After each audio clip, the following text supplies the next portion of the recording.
So looking back at the Bristol Rovers game briefly, have you had a sort of close look at the red cards in particular? Is there anything else you have taken from that game in the sort of longer term? Yeah, I've watched it back, and I think that, like I said on the night, the Ricky Aguirre one's quite difficult to gauge because the camera moves at the moment where there is a bit of contact. The thing that I have that the ref hasn't got is I know Ricky, and I know Ricky wouldn't stamp on somebody. I just know he's an honest boy. The referee gives it because of that. He sees what he thinks he sees, but I think it's harsh on the kid. And Kieran Brennan, I think there probably are 2 yellows because the first one's quite erratic.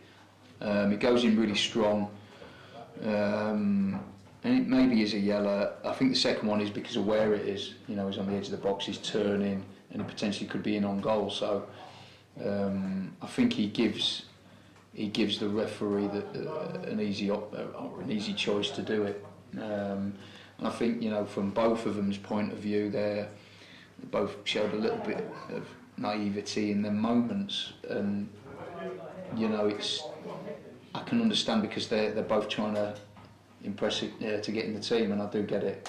So I feel for them a little bit, but yeah, just a bad night because of it. It seems a bit harsh to pick out people after playing 11 versus 9, but are you a bit disappointed that your central defenders who haven't played much didn't maybe put more of a case? My central defenders, I think it was difficult. The game changed, didn't it? I thought leading up to pretty much half time, I actually enjoyed the game. I thought we were good. I thought we were the better side. I thought we played really well. Second half was just really difficult. You know, it's always going to be. You know, you're playing against 11 men. You've got 9, and it's very difficult. So we have to kind of wipe our mouth with it and move on. Just checking on the injury front. How are things? Yeah, obviously Angus is the main one where we're still waiting for it to settle down more so before he has his injection. His injection will be a cortisone injection, which will almost like a painkiller in many ways, where it will enhance his rehabilitation, and that's when his work will start. You can't have that injection until it settles down a little bit more, so we're probably a week away from that. Reece Devine picked up a little bit of a quad, so he's probably going to be integrated into training more so next week. And Rushan is obviously around 6 to 8 weeks away as well. And that's it. You've a pretty full squad otherwise. Yeah, we've got a few kind of bumps and bruises, but nothing really to report. Can I ask you a bit about Jacob Wakely and the switch out wide? How do you feel he's coping with that, and what can he do to progress his game further? Well, I think he can play in that position, if that's what you're asking me. I think that he's one of his best performances was Grimsby away. I thought he was outstanding in that position. You know, he'd done a defensive shift. He caused them problems throughout the game, and we're asking him not just to stay wide. You might see it as a 4-3-3 in him to play wide. We're not asking him to do that. We're not asking Johnny to do it on the other side, or Shades, or Ellis, whoever plays. We're not asking him to stay wide. We're asking him to come in off the shape and almost become a second striker. So when the ball's on the opposite side of the pitch, come in and become a second striker. So we feel like we're playing with 3 forwards as opposed to 1 forward and 2 wingers. You know, but yeah.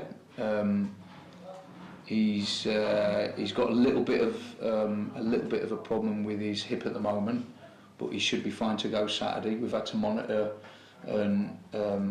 his training load this week in order for him to be fresh to ready to go on Saturday.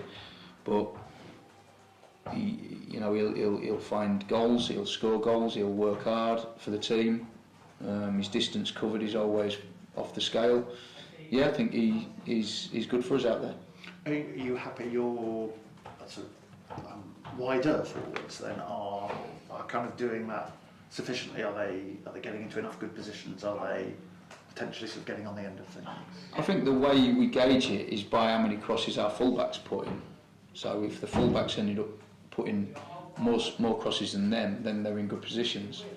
like I say, we want them to become almost second and third strikers off Jeffcott, you know, and if our fullbacks are putting crosses in, which we see certainly on the right hand side at the moment, we're going to see more on the left hand side hopefully.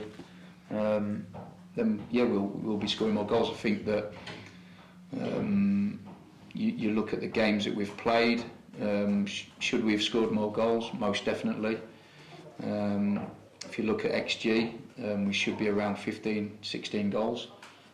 We're slightly below that, so we're where we should, or certainly not where we should be. We should have scored more with the chances that we've created. But we're work in progress. We work really hard in terms of that end of the pitch. We're constantly working on final third actions, movements. Yeah, and I'm hoping we see more goals coming. Hartlepool coming up, I know they're bottom. I always get the impression that Keith Kill side never seems to be terribly straightforward to play against. So what sort of challenge have you got?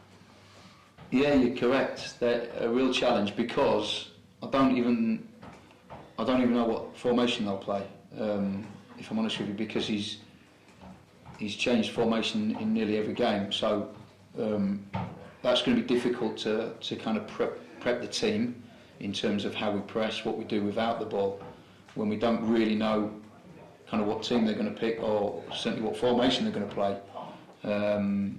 So that's a challenge straight away. He's an experienced manager, obviously won promotion out of this league already with Northampton a few years back.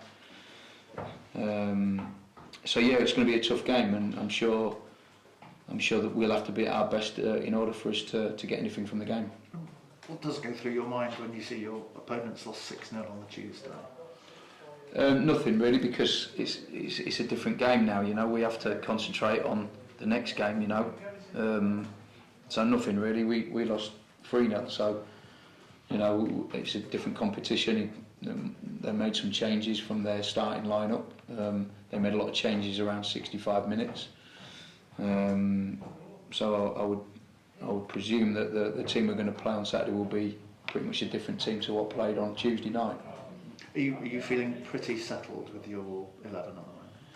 Yeah, I think so, but we've also got a run of games now where it's Saturday, Tuesday, Saturday, so we might need to make a few changes leading into maybe next week to freshen things up. So I'm mindful of that, but I'm also mindful that we have to take one game at a time.